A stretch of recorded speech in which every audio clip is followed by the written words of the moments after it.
Welcome to the Real Bible Rob podcast, and I'm so delighted to have a special guest, Lynn Huber, who is a professor um, at Elon University. Is that how you Right. say it? Yes. Yeah, yeah. And a professor of religious studies and an expert on the book of Revelation.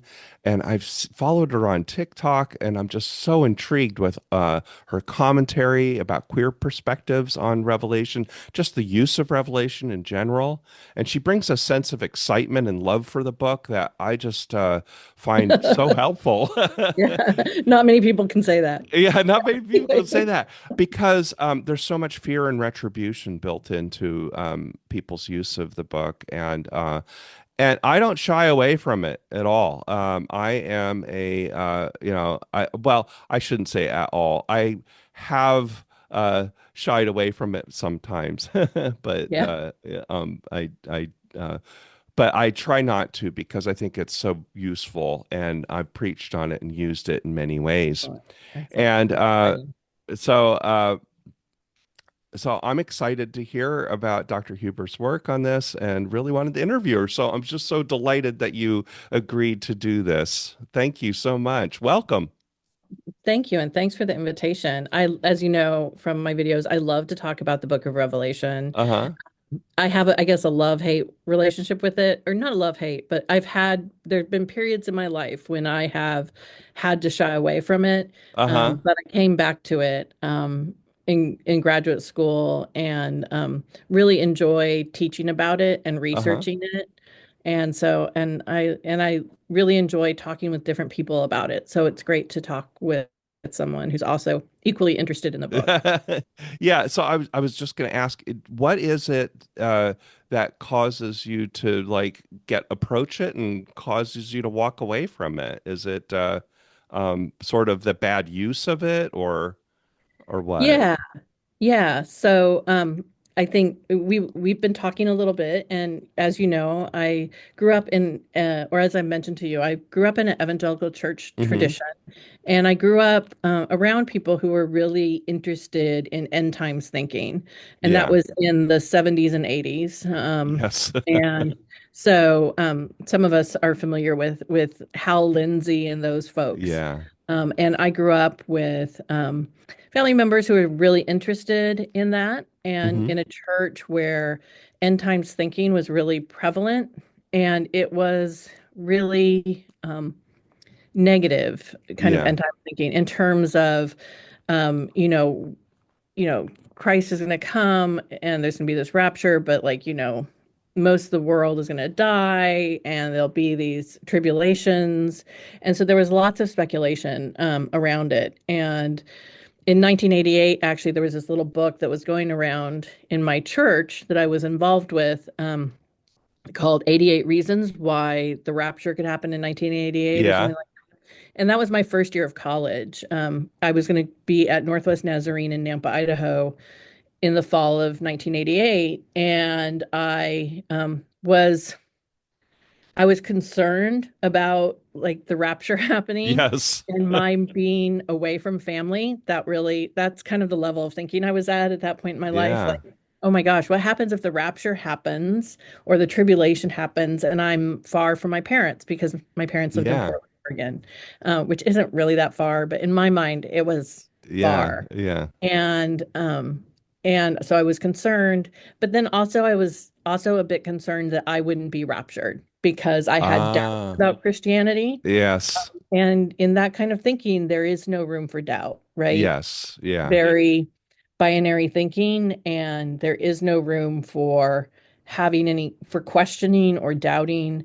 And I had that. I had sort of I was raised to think critically, I think, even though my parents and family were also kind of evangelical Christians. Yeah.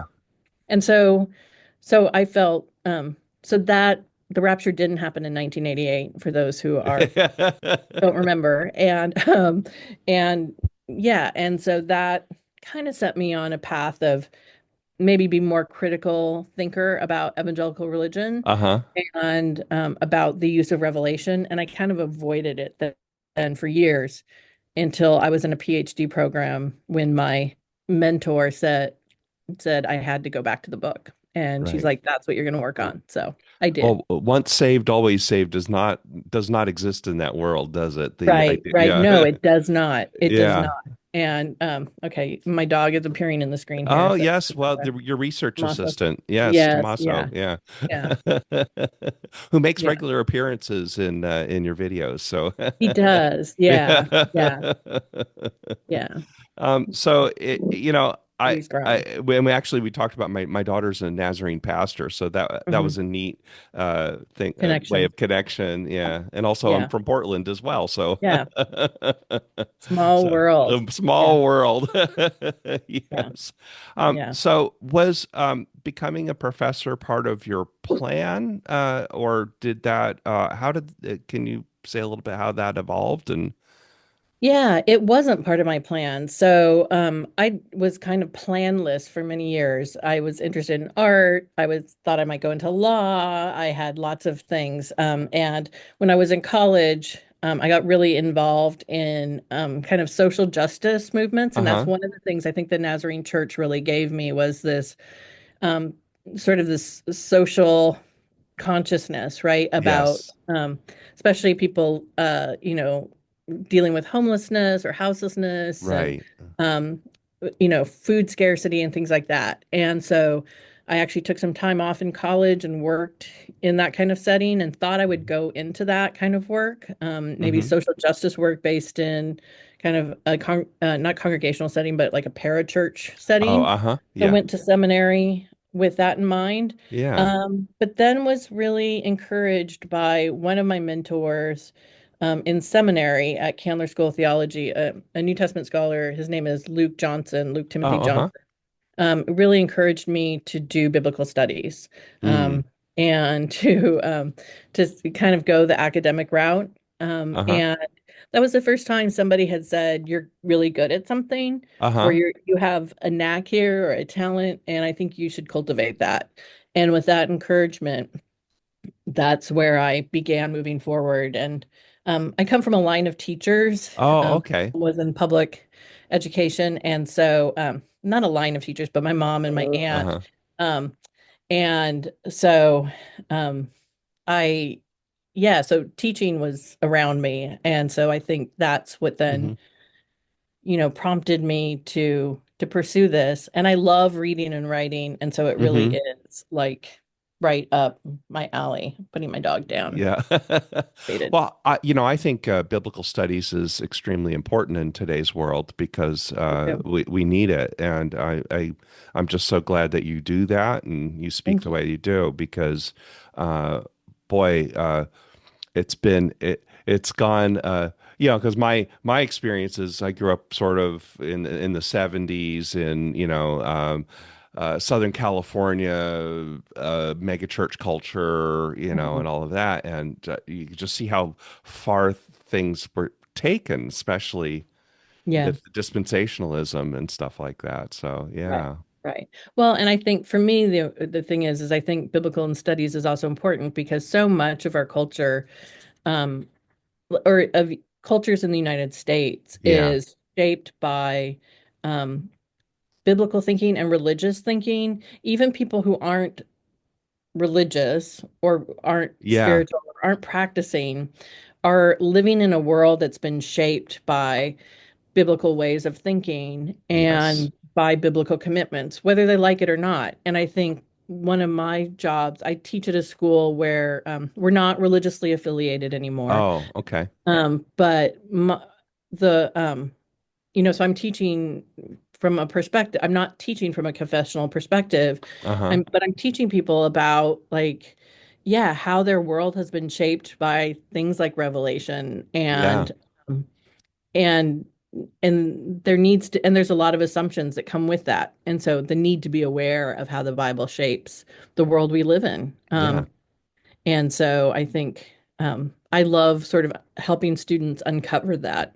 So Yeah, that's wonderful. Yeah, I mean, American Jesus is distinctive.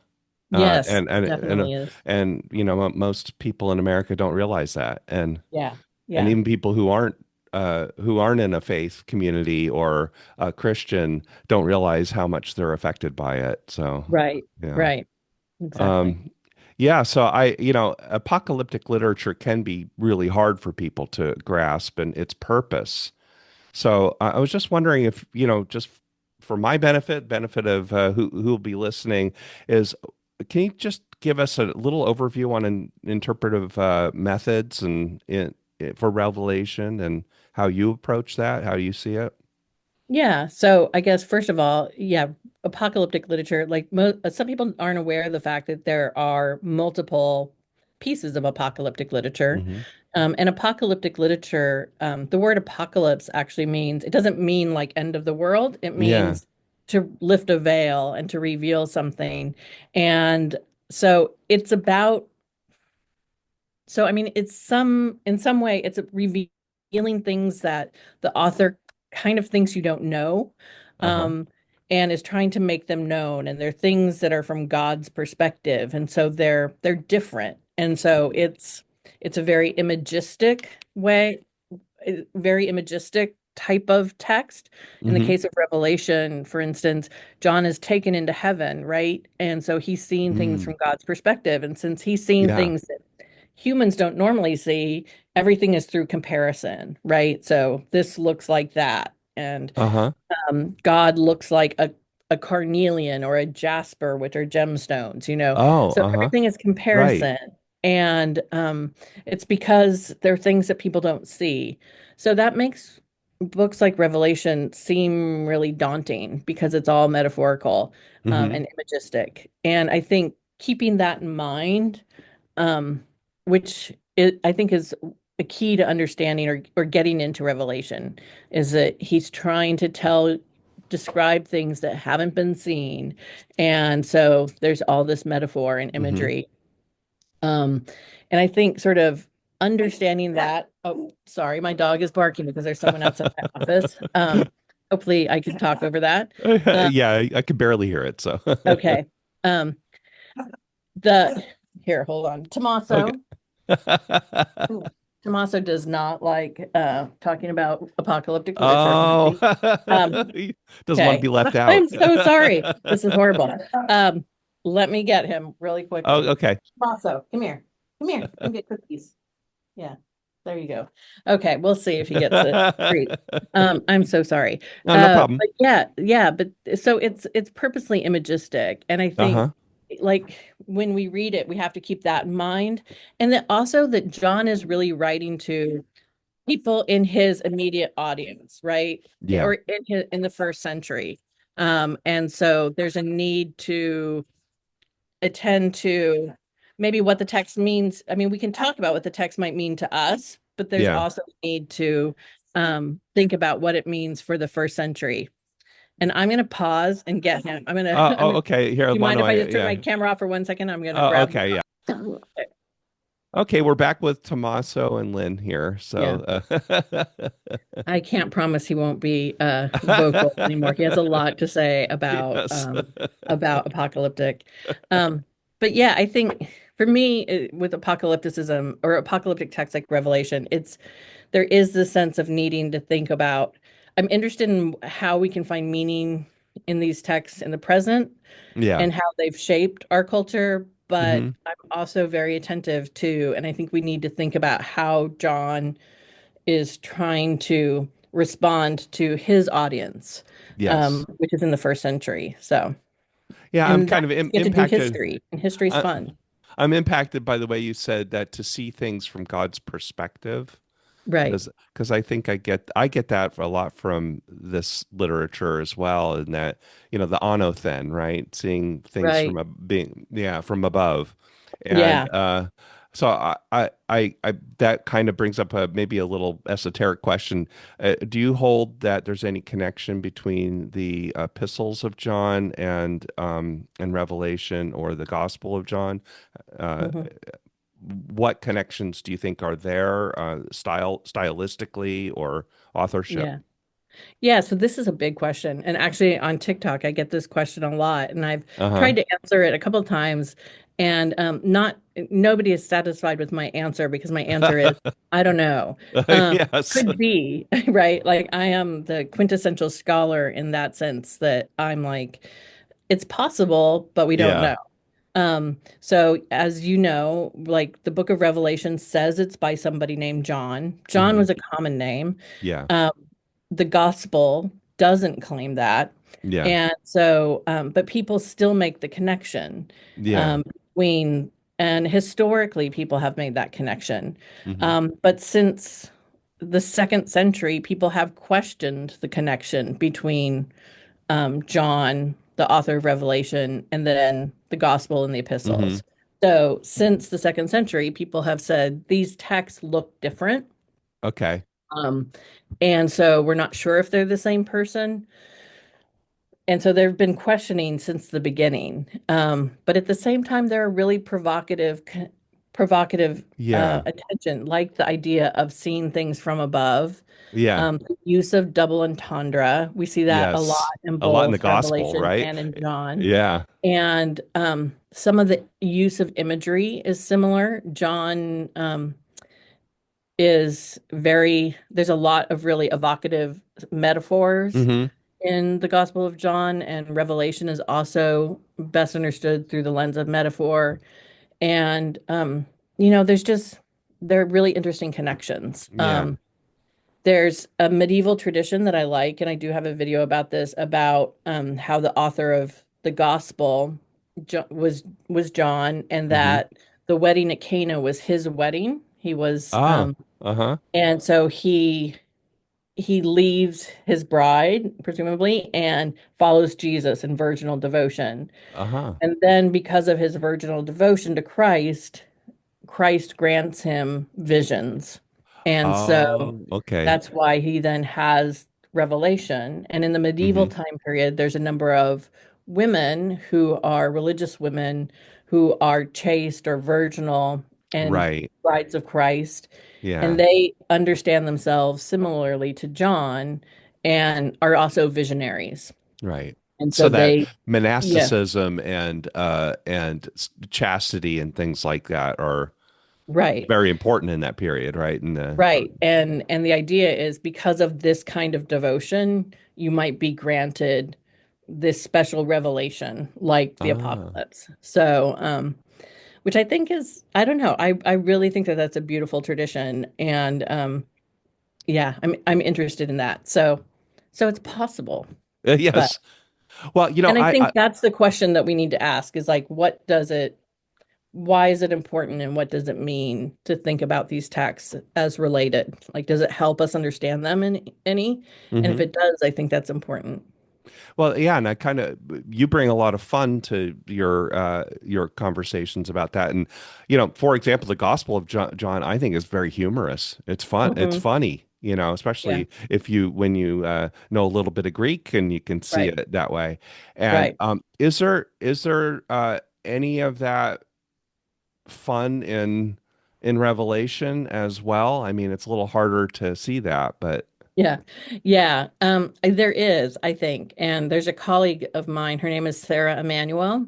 hmm She is in California.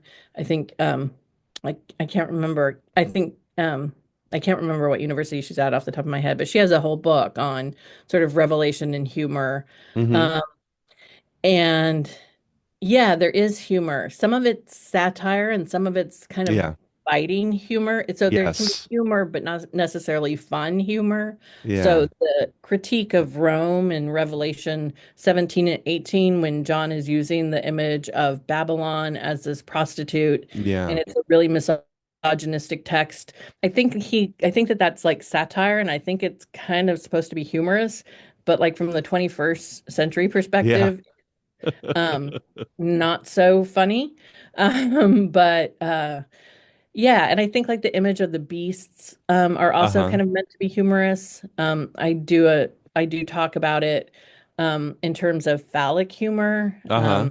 I've written a commentary on Revelation, and hmm in that commentary I talk about, which I actually have, I can see it in the background. Uh-huh. Um, I actually talk about phallic humor in Rome, how Uh-huh. that's popular, and I think Revelation is Yeah, yeah. doing a little bit with that. So I do think that there's some humor. Yeah, and it. but there's definitely like the word play that you see in Yes. John. And I think that's one of the really provocative connections. Um, my mentor was a John scholar. Her name was Gail O'Day. She passed Okay. away. We started writing this commentary on Revelation together. Ah. And she passed away at the very beginning of that process. But I'm very much influenced by her work on John. Uh-huh. And yeah, and was very interested in sort of the literary elements of it. So it's a beautiful Ah. text. Yeah. Yeah, that is fascinating because um of course our humor isn't their humor and their humor Right. isn't ours, and I think uh yeah, the Romans were absolutely obsessed, especially with phallic humor. Yeah. You Yeah. see that in Yeah. their Raunchy. artwork, and yeah, Yeah. it's very raunchy. Yeah. Yeah. So maybe Yeah. maybe there is a little connection there. I don't know. We Yeah. but Yeah. um yeah, so now to talk about sort of the futurist view Hmm. of Revelation, which is just dominant, right? Yeah. And uh, how do we, you know, uh, how do you get from a culture of fear to more of a, or, looking at Revelation with fear and moving people more toward fascination Right. and enjoyment Right. in literature? Yeah. I love that idea of from fear to fascination. Um, yeah, I mean, yeah, how do you cultivate kind of intellectual, or I mean, not intellectual, but curiosity about the book, right? Yeah. Um, because there is so much fear. Like people almost treat it as um, a magical thing, right? If I Yeah. don't look at it, if I don't read it, then it's not going to affect me. Yeah. And I'm not going to have to deal with it. And that's, I think, really how I was initially. I Yeah. mean, not initially, but how I was after, living in fear of the text. I didn't even want to open it because Hmm. I thought if you open it, then the things come out, right? And it's fearful. Yes. But I do think like learning to think about the New Testament historically Hmm. can be helpful. I also think getting into like some of the different ways it's been interpreted, for Yeah. me, that was really a way into thinking about the text as not just about like the future or the present, but that this is a book that's been meaningful to people for Hmm. thousands of years, right? And people have made meaning from this text for thousands of years. And listening to the different ways they've made meaning and dealt with it, Hmm. I think has been helpful for me in terms of kind of making that transition. Hmm. Um, yeah, so I think, it's a hard thing, but it is kind of a really kind of shift in thinking. And it's a shift away from thinking that this is all about us in the 21st century or Yes. 20th century, right? And so it's really like also trying to take seriously that this is a book that's again, it's spoken to people throughout Uh-huh. history, and that those are real interpretations. They're not just, things that you can dismiss. So that the text has had meaning for thousands of years. It's not just about the the future. Um, yeah, to me that's been the way into it, and trying to think about yeah, think about it historically. Uh-huh. Also, I mean, it just really does um, speak to its first century culture, and kind of listen and learning about that to me was really Yeah. helpful. Yeah. Yeah, And what was going on in Asia Minor at the time and that right, whole response right. to I don't know if it's a response to persecution as much it is the just sort of the fights in the cities between the Yeah, Christians and the and others. I yeah. don't know. I wouldn't say persecution. So, I mean, so I think that's often a way people talk about Revelation is that, Yeah. people are being persecuted. At that time, there's not like, there's at that time there hasn't yet to be the Roman Empire coming out and saying, this tradition, these Yeah. practices are forbidden, and we're going to sort of um ground up people and, throw them to the beast. But there Yeah. is a lot of social pressure, right? So Yes. in the Yeah. cities and communities, pe- people are, to be a good citizen, you have to do the things that those around you expect. You have to, you know, work, you have to like, eat the meat that's been offered to the god, Yeah. or to the emperor. You Mm-hmm. have to be able to, participate in the culture. You have to Mm-hmm. do these things that maybe challenge you on sort of more minor levels.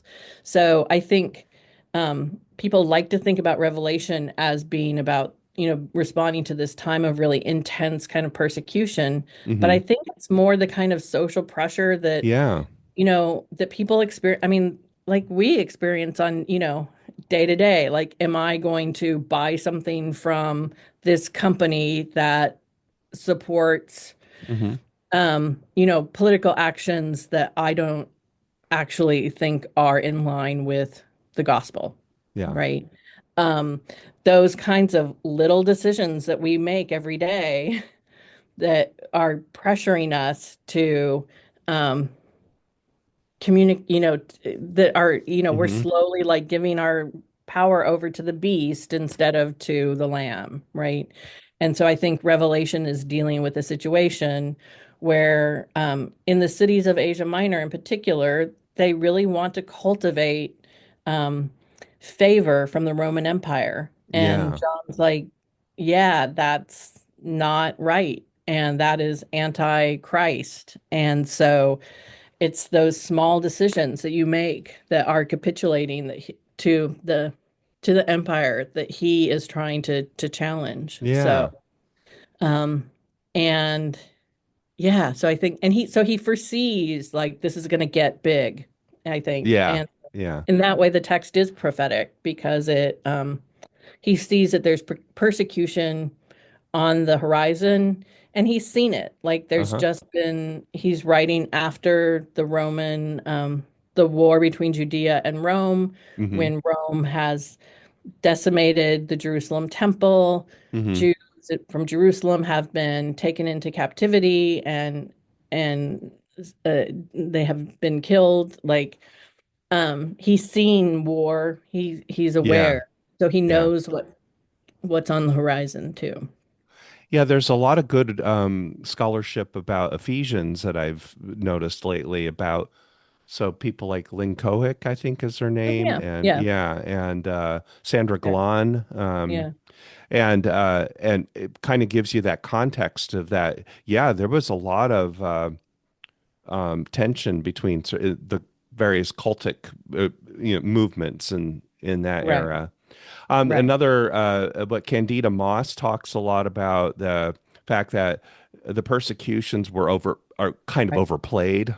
right, Um, right. may have Yeah, she's happened got a later, great but book called The Myth of Persecution. And yes, yeah, and yeah, I really recommend it. Her work is amazing. So, yeah, yeah. mhm. And she's online somewhere as well. I've seen her a little Yeah, bit. yeah. But I think that, yeah, I mean, it's part of that persecute. Well, maybe that kind of leads into the next, how we use Revelation today. Certainly Hmm. the persecution myth is just all over in Christianity, Right. especially American Christianity.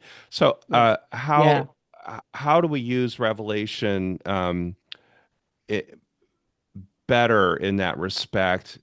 And I also really want to get into a little bit more, so we can talk about some of those problem texts, but I also want to make sure that we talk a bit more about the bride and the whore and Hmm. the queer Yeah. aspects of it. Yeah. Yeah. Yeah. But maybe start with, we'll go whichever way you want to go.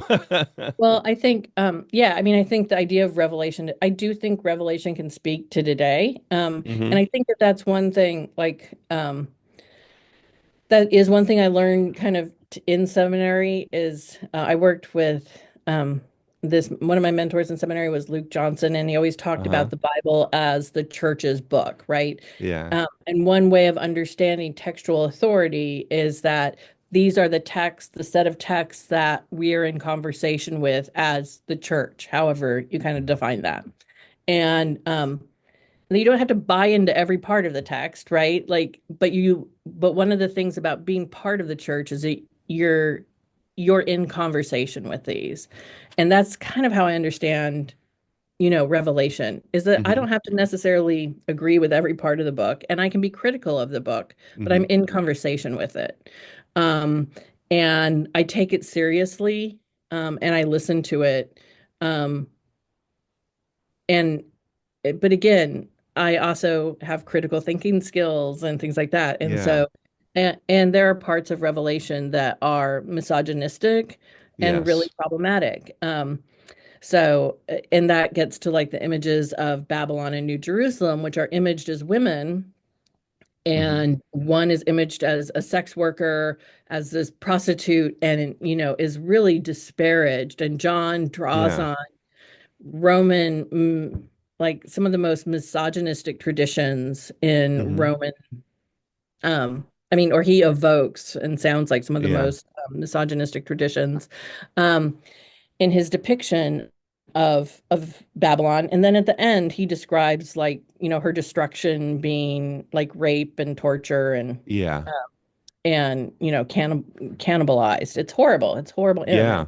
And like as somebody you know, in the Christian tradition, I say I don't like that and that is a Yes. horrible image. Um, but but we can do that because we're in relation to this book as part of the church. Mm. Um, and as a queer interpreter and a queer interpreter within the Christian tradition, I similarly think it's important to not cede interpretation of the text to Uh-huh. people who are just going to use it to diminish LGBTQIA folks. Yeah. Um, it is a text that belongs as much to gay and lesbian and queer and trans Christian Hmm. as it does to cisgender and heterosexual Christians. And I think queer interpreters do find meaning in the text and can. And there are a lot of things in the book of Revelation that kind of are queer and can be read through that Yeah. light. And that's one of the things I try to do. And that's like in my content on TikTok, I kind of lean into that Hmm. um, and try to, well, in a lot of my work, I do as well. So in the commentary I've written and in some of my other writings, Hmm. and I do talk in a lot of like New Testament classes. I often zoom in for folks to teach on queer readings of Revelation. And yeah, there are a lot of things in the book that like invite queer interpreters to have fun with it and to find meaning in it. Do you find that that helps people release the text from its, from its interpretations that people use negatively? I think so. So there's this um, uh, queer readings, I think, involve a lot of humor Yeah. and pushing back at the book. In that way, it's similar to some of what Yeah. womanist interpreters do. There's a great, Mitzi Smith is a really great Yes. New Yeah. Testament scholar. I've She met is her also actually. Yeah. okay. She's She's also on amazing. TikTok. Uh-huh. She's, I think it's Womanist Scholar is her name. Uh-huh. Um, she's great, and she has this great book about sass and Uh-huh. how a woman is reading through sass, and it's this pushing back and really calling out. Uh-huh. And I think in queer circles, we talk about reading something. Oh, hey, yeah, apparently he doesn't like that. He's gonna Oh. read us. Hey, He's he's sassing. yeah, he is sassy. Okay, I'm just getting the treats out. Maybe that'll make him less sassy. Um, but like read text, right? Yeah. Um, and it's similar. It's like calling things out and like looking for hypocrisy Hmm. and saying, hey, that's not really what it says, and it's using humor to do it. Yeah. Um, and so I think, yeah, I think that does like, yeah, make people not, maybe take the text, Hmm. realize that we have some agency in how we interpret the text. Yep. And if you can well, if you can laugh at something, then you Yeah, can yeah, then you can see it from other angles, right? yeah, So, yeah, yeah. yeah, yeah. Um If you can laugh at it and it kind of relativizes, I mean, yeah, or at least I think, or maybe not relativizes, but it gives, again, it's agency. It's about Yeah. my agency as an interpreter. And I think Yeah. that that's important. So I think queer reading helps with that, and bringing the sort of humorous to the text too. I think it does in general. Yeah. Yeah, I was talking to yeah, somebody about Genesis that way, is just yeah, that when you approach Genesis without sort of, in a fresh way, you just yeah, go, oh, wow, there's humor here. There's these some of yeah. uh, these bombastic characters. There's a lot of bombast in Right, in right. Revelation as well. So, Exactly. There's a lot of camp, right? It is over yes. the top. It is hybrid. And yeah, and a lot of the characters are really campy characters, like the Yeah. Beast, and you just have to laugh at it at Yes. times. Yeah. Yeah. How else can you deal with it? Yeah, exactly. Like the Beast, who yeah, has these multiple horns and multiple heads and like Yes. what kind of attention are you trying to get, girl, right? Like that's, it's Yeah. yeah, I don't know. It's just it's over the top. So, Yes. In fact, the descriptions of the angels and things like that are just they're wild. I know it's like drag Right. Yes. on steroids, right? Like it doesn't, just not like multiple eyes. It's like covered in eyes. Yeah, It's like, right. eyes are kind of like rhinestones and Yes. yeah, I never yeah, thought of it that way, but that's true. yeah, Very showy. yeah, exactly. It makes me think of like Copacabana kind of thing. Showgirls. Yes. Yeah, these winged creatures in the throne room. Yeah. Hey. One thing I wanted to ask specifically, and I preached on this once. I said that you can love Revelation for all the reasons we just talked about, but there are a couple of passages where there are parting shots. I was thinking about verse 21a, 22:15, where he has these lists of people who are fornicators and all these Right. things. Right. And Right. it's they look like they're parting shots. Like Yeah. everything's great and we're all redeemed and things are lovely, Except for but you, except for you. including the dogs. The dogs are left out. Yeah. I'm like, who wants to be in a heaven where there are no dogs? Like that's messed up. Right. Right. I guess Yeah. to me it looks like trying to control the message, where the author's Yeah. trying to threaten people to control the message. Yeah. How do you see that? And also, I see how people use this. I mean, they use the lake of Yeah. fire. Of course, they use the beast, and Yeah. they use these Yeah. couple of verses. Uh, Yeah. how do we defang these verses? And Yeah.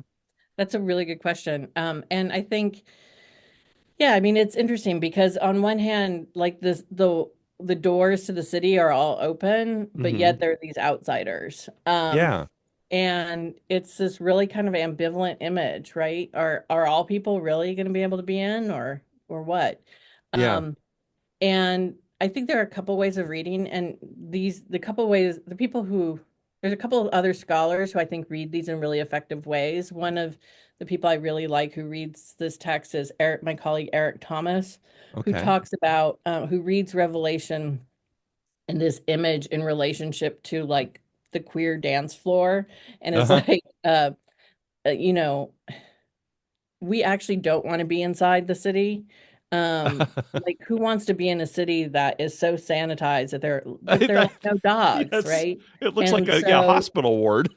right, like so his move is to say, yeah, like okay, so we're outside. This is where our new Jerusalem is. hmm Um, and yeah, you can be outside like those of us who are outside, we will create our own New Jerusalem. It doesn't hmm matter. You don't, if you don't want to include us, Yeah. fine. Like we don't need it. Like we will create our own. Um, so there's that way of kind of, you know, it's related to there's a queer scholar of color, last name Munoz, and I hmm can't remember first name right now, but has a book called Disidentification. And that's a sort of move of disidentification. It's like, yeah, you can call me a dog and like a fornicator or whatever. Um, I'm going to take that and I'm going to run with it. And I'm going to be that. Uh-huh. I'm going to use it for power. It's like reclaiming the idea of queer, right? Yeah. you can call me queer. Yeah, I'm queer. And yeah, and that's okay. That's I okay. accept that. And I'm going to make my own world around that. And yeah, so that's one way, I think, a really Uh-huh. effective way of reading it. There's another scholar, Yii-Jan Lin, who has a book. I thought I had it right here um on my desk, called Immigration and Apocalypse. Uh-huh. And she talks about how this image um gets used in the US around sort of border, Oh, to uh-huh. talk about borders and immigration. And she talks about it in really profound and helpful ways. Um, I mean, and I think one of the things she highlights is how um, it's never kind of complete and it's never effective, right? Mm-hmm. So John may try to Yes. create, but He it's not doesn't succeed. effective. Yes. Yeah, like these borders are not effective, and they're about scarcity, Yeah, right? It's like saying, oh, we've got to, put boundaries on this place because there's right. not enough beauty or purity or love or Right, whatever right. for everyone, so we have to limit it.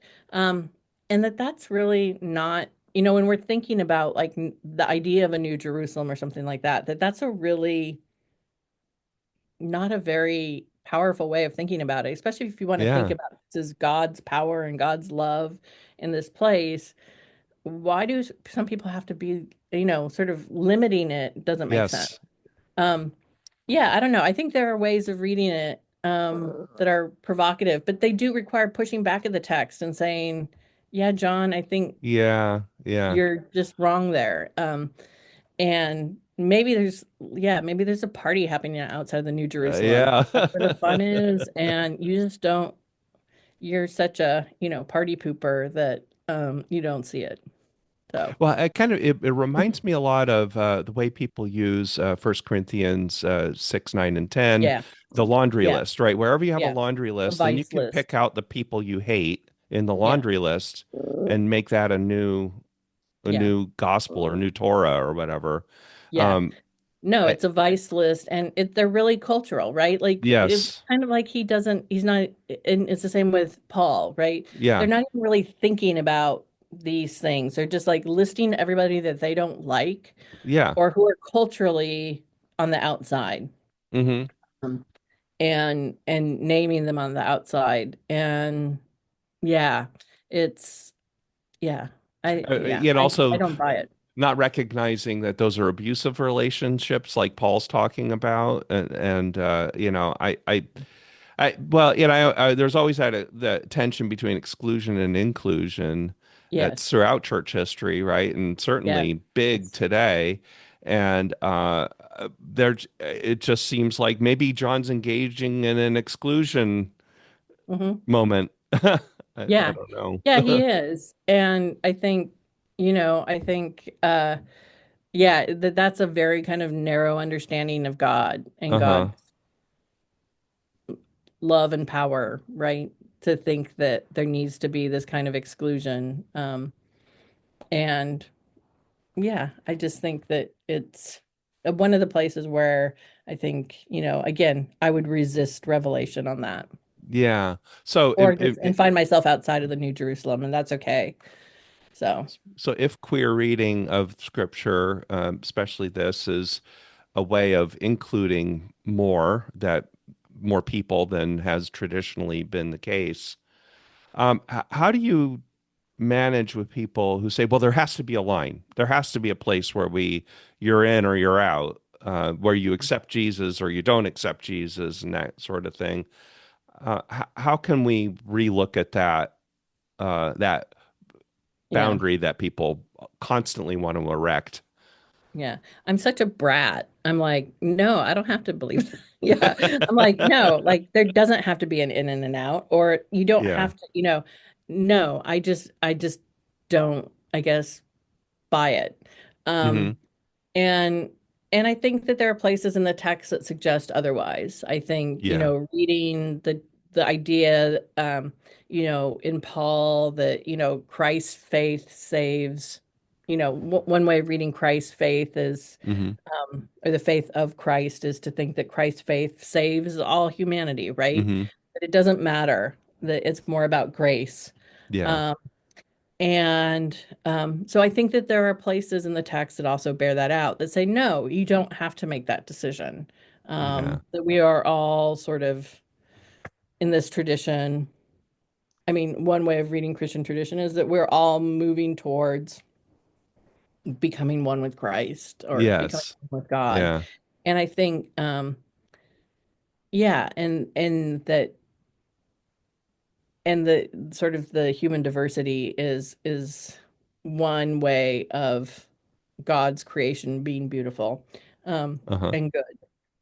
So, so I guess I just resist that idea that there has to be an outside, or there Yes. has to be um an inside and an outside. Um, yeah. That's I know that's that's not always most a of very that's not a most of the very conversation yeah, that I have online is with people who say, "Well, there's got to be a boundary. There's got to be a yeah, an acceptable and unacceptable." And I go, yeah. "Well, why?"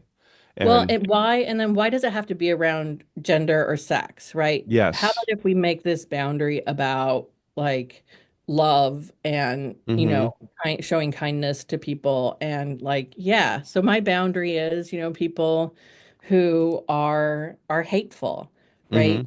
Those are the people that I will, who show hate towards others. Mm-hmm. Mm-hmm. Um, to people who, are hateful towards animals or to the creation or whatever, Yeah. right? Like, why this boundary? Mm-hmm. Um, and yeah, and okay, and my dog is gonna bark again because I have someone just came in the door. Yeah, Very protective. typical Chihuahua. Yeah, yeah. So why this boundary? That's the question. So I guess to bring some closure to this, I said I think so. Reckoning with Revelation, I think, is a great way to approach Christianity and one's own faith journey. W- when we just talked about some of the harmful and helpful ways for understanding Revelation and how that can sort of open up new horizons for people to understand maybe where they draw the line for themselves. Um, what are some ways that Christians can view Revelation? Yeah, I was thinking there's that book by Steve Gregg, I guess the one that has the four different preterist, Oh futurist, yeah, yeah, historical, which I think is a very evangelical way of looking at it. But I found it yeah, helpful because I go, oh, at least we can have a conversation about different right, interpretive methods. right. Um, uh, it still bounds it too much, right? Because then it says you have to believe one of these things, right? Or Yeah, whatever. But yeah. h- how would you take somebody who's really going into it to kind of relax a little bit about their interpretive methods and learn to love the book?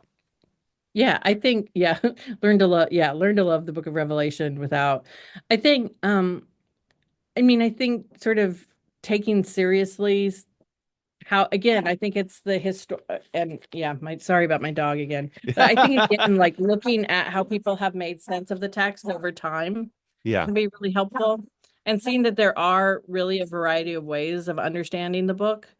Um I think digging into some of the history. Yeah. Um And I do like if people are really interested, there's a great book by there's a couple great books out there that it here, let me grab my dog that introduce these options Hmm. or introduce new ways to think about the book. One is by a scholar named Robyn Whitaker. She's in Okay. Australia and it's part of the Bible for Normal People series, Uh-huh. which is the online series. And it's called Revelation for Normal People. And she's got a great little book on Revelation. Ah, okay. Um, there's a new book coming out by a scholar named Gregg Carey, and he's a really great scholar. Hmm. And it's called Rereading Revelation. I really recommend that to Okay. help like going back to the text with more of like a critical view and within the Uh-huh. Christian tradition. And one other person, the work of Barbara Rossing is someone I really recommend. She has a Oh, book called okay. Rapture Exposed, and it Hmm. really kind of, it might be a little dated because she's really focused on like the Left Behind series and things like Oh, that. yeah. Really, Hmm. um, I don't know. I think it really helps people um, sort of, yeah, begin to think about the text in new ways. So I Yeah. think those are some really great resources for people who are Okay. interested in learning more about Revelation, and trying to think about different ways of opening up the text. I think it's such important work, and Yeah. I'll do my best to capture some of the references you've made Yeah. and put them in the notes so people can look them up. Also, if you can send me your commentary, and I'll make sure I have that in the notes as Yeah. well. Yeah. And I do So, have I have it right here. I have a oh, picture. there Um, that's what it yeah. looks like. Yeah. Awesome. Um, yeah. If you send me your address, I will send you a Okay. copy too. Oh, wonderful. Your actual Physical physical. address. Yes, I'll send you a copy of it. Oh, So wonderful. Thank you so yeah. much. I just really appreciate our time together. And like I said, I think this is really important work. I will continue to follow you and watch. And anybody who is listening to this, you've got to follow. And what's in TikTok? What's your It's just Lynn Huber, Lynnhuber. yes, and follow Yeah. Lynn on TikTok. Yeah. Yeah. And sorry about Tommaso. Yeah, Oh, well, we that's part of the package, right? I guess We get so. Yeah. Tommaso too. Yeah. Well, Thank you thank. so much. All right, yeah, and just like I say always in my people say lots of things about the Bible that aren't really there, and Mhm. that's especially true in the Book of Revelation. So I wish all of you listeners, God bless you, um, and thank you, Lynn. Thank you.